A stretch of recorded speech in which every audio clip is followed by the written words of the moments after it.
Assalamualaikum warahmatullahi wabarakatuh. Waalaikumsalam warahmatullahi wabarakatuh. Assalamualaikum warahmatullahi wabarakatuh. Kami dari kelompok 2 akan mempresentasikan tentang tindak pidana pencucian uang.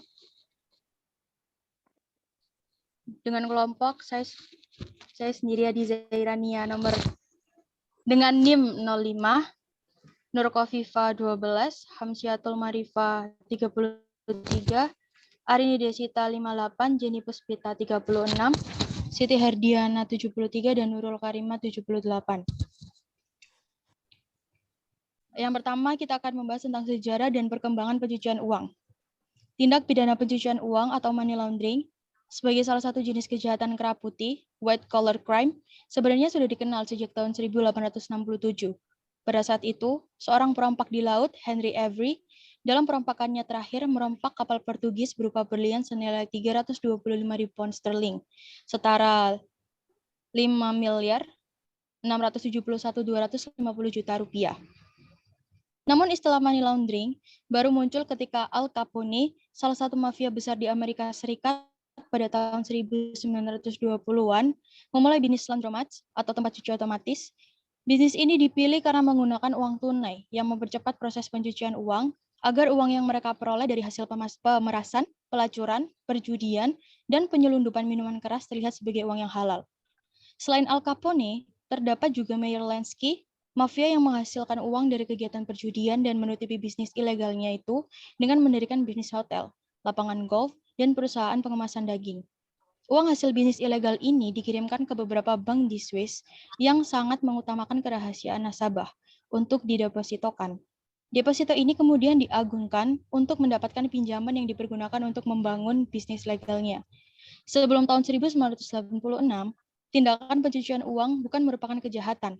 Pada tahun 1980-an, jutaan uang hasil tindak kejahatan masuk dalam bisnis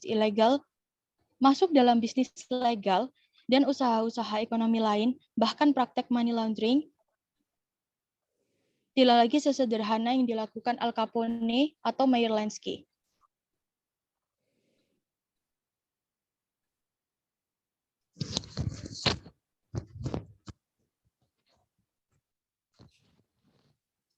Contohnya adalah pengakuan dari seorang mafia obat bius, Franklin Jurador, yang menceritakan pemindah tanganan uang hasil kejahatan ke bisnis ilegal dilakukan dalam berbagai transaksi, antara lain jual beli fiktif aset atau penitipan fiktif untuk keperluan investasi yang melibatkan lebih banyak pihak.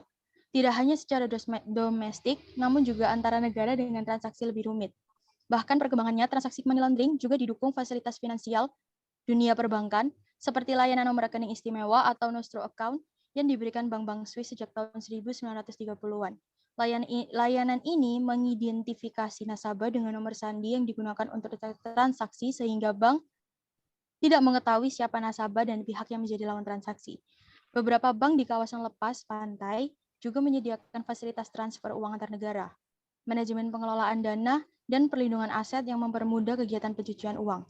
Pemerintah Amerika Serikat mulai mengkualifikasikan pencucian uang ini sebagai suatu tindak pidana dengan mengeluarkan Money Laundering Settle Act 1986 yang kemudian diikuti dengan The Annunzio Wiley Act dan Money Laundering Suppression Act 1994. Sedangkan pemerintah Republik Indonesia baru mengkriminalisasikan pencucian uang atau money laundering ini pada tahun 2002 dengan mengeluarkan Undang-Undang Nomor 15 Tahun 2002 tentang tindak pidana pencucian uang. Dikeluarkannya Undang-Undang Nomor 15 Tahun 2002 ini oleh pemerintah Indonesia pada dasarnya tidak terlepas dari desakan dan ancaman sanksi yang dijatuhkan oleh masyarakat internasional.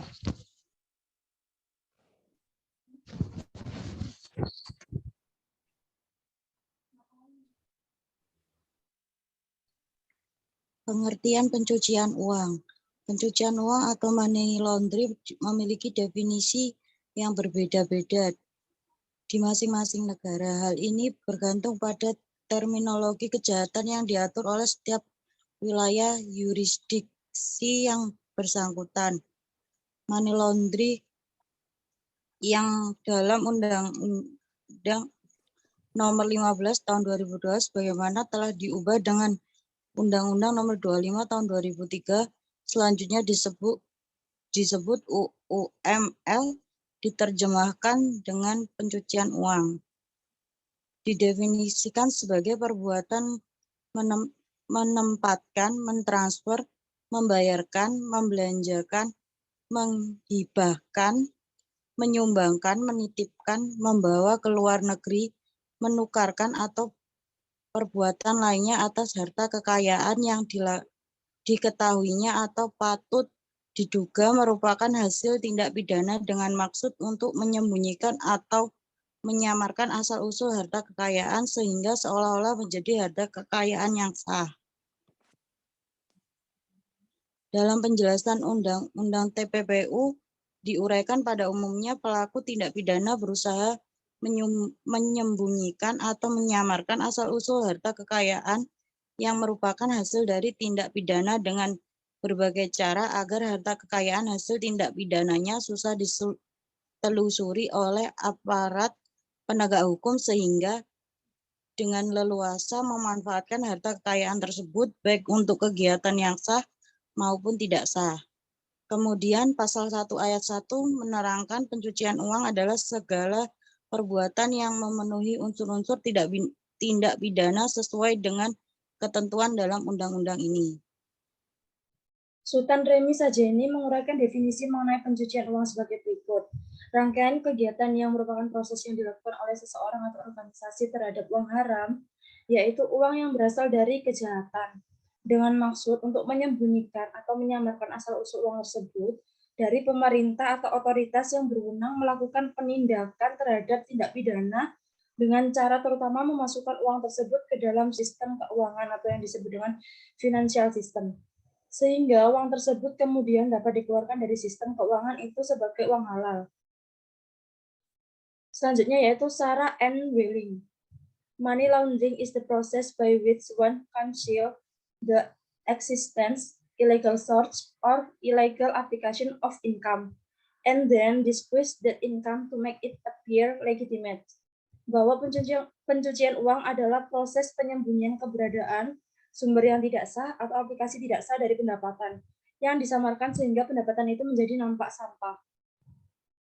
David Fraser berpendapat bahwa money laundering is quite simply the process through which dirty money or process of crime is washed through clean or legitimate source and enterprises so that the bad guys may more safely enjoy their ill-gotten gains. Menurut Fraser, pencucian uang adalah sebuah proses yang sungguh sederhana di mana uang kotor dicuci melalui sumber yang bersih atau sumber yang sah sehingga pelaku kejahatan dapat menikmati keuntungan yang tidak halal tersebut dengan aman. Dengan kata lain, pengertian-pengertian tersebut dapat disimpulkan bahwa pencucian uang adalah proses menyamarkan uang yang dihasilkan dari tindak pidana yang diatur dalam wilayah yurisdiksi tertentu sebagai tindak pidana dengan berbagai cara menjadi uang yang legal dalam rangka untuk menikmati hasil tindak pidana tersebut tanpa diancam dengan sanksi atas tindak pidananya.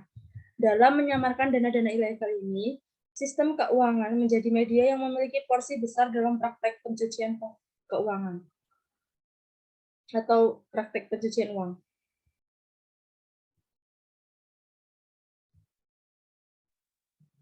Tahap-tahap dan proses pencucian uang. Secara umum, tindak pidana pencucian uang melalui proses yang bertahap terbagi menjadi 3 tahap, yaitu penempatan, pelapisan, dan penyatuan. Tahap penempatan, tahap ini merupakan tahap awal pencucian uang yang paling mudah dideteksi. Placement adalah upaya menempatkan hasil tindak pidana ke dalam sistem keuangan, financial system, baik uang kartal maupun uang girai. Hal ini dimaksudkan agar uang atau dana tersebut dapat secara mudah dimanipulasi. Kedua, tahap lapisan. Tahap lapisan adalah upaya mengalihkan dana ilegal yang berhasil ditempatkan dalam sistem keuangan ke dalam sistem keuangan yang lain, agar dana ilegal semakin jauh dari tindak pidananya. 3. Tahap penyatuan. Tahap penyatuan adalah tahap di mana aset pelaku tindak pidana sudah melalui penempatan dan pelapisan dalam sistem keuangan, kemudian bersatu atau berintegrasi dengan aktivitas ekonomi yang legal, sehingga menjadi harta kekayaan yang halal untuk kegiatan bisnis yang halal atau untuk membiayai kembali kegiatan kejahatan.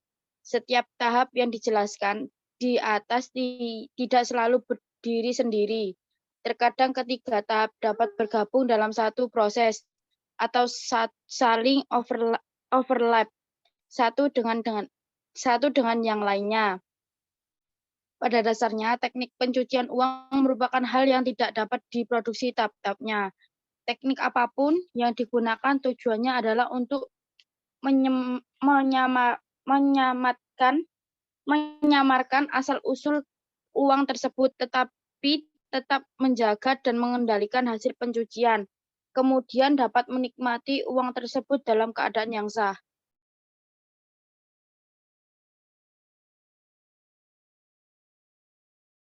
Dalam kegiatan pencucian uang.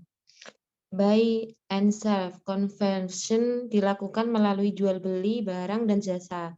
Jadi uang yang berkaitan dengan kejahatan tersebut dialihkan menjadi aset untuk kemudian dijual lagi. Hal ini menjadikan uang tersebut seolah-olah merupakan hasil pendapatan yang legal. Offshore conversion. Uang yang berkaitan dengan kejahatan tersebut dialihkan ke negara-negara yang mendapatkan julukan tax haven untuk kemudian disimpan di bank atau lembaga keuangan yang terdapat di negara tersebut.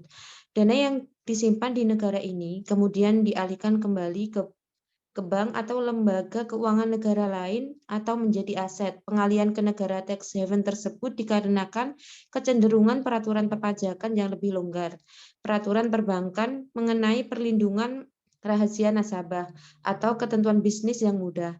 Kerahasiaan dan kemudahan ini yang menjadikan nasabah atau investor bebas untuk memasukkan dan memutar dana-dana yang berkaitan dengan kegiatan ilegal negara tersebut.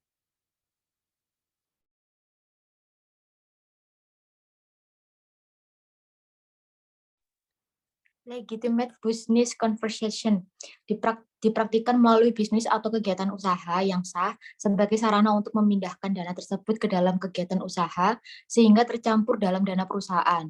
Kemudian dana tersebut dikonversikan kembali melalui cek, transfer, atau instrumen pembayaran lainnya dan dialihkan ke rekening pemilik dana awal. Hal ini menjadikan asal dana tersebut menjadi kabur karena tercampur dengan dana perusahaan. Pencegahan tindak pidana pencucian uang. 1. Peran penyedia jasa keuangan.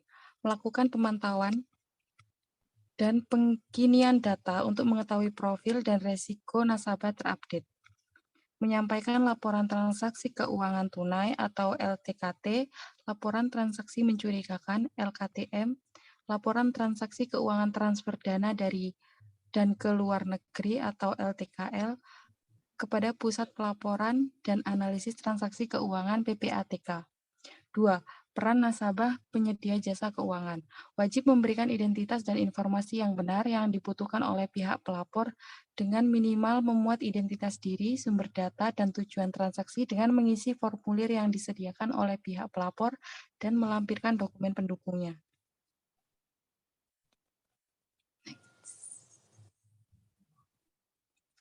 Dalam hal transaksi dilakukan untuk kepentingan pihak lain, setiap orang wajib memberikan informasi mengenai identitas diri, sumber dana, dan tujuan transaksi pihak lain tersebut secara jujur dan dapat dipertanggungjawabkan. 3. Peran masyarakat umum, yaitu tidak membeli harta atau aset yang tidak jelas status kepemilikannya, tegas menolak pemberian sumbangan dana tanpa kejelasan peruntukannya untuk siapa.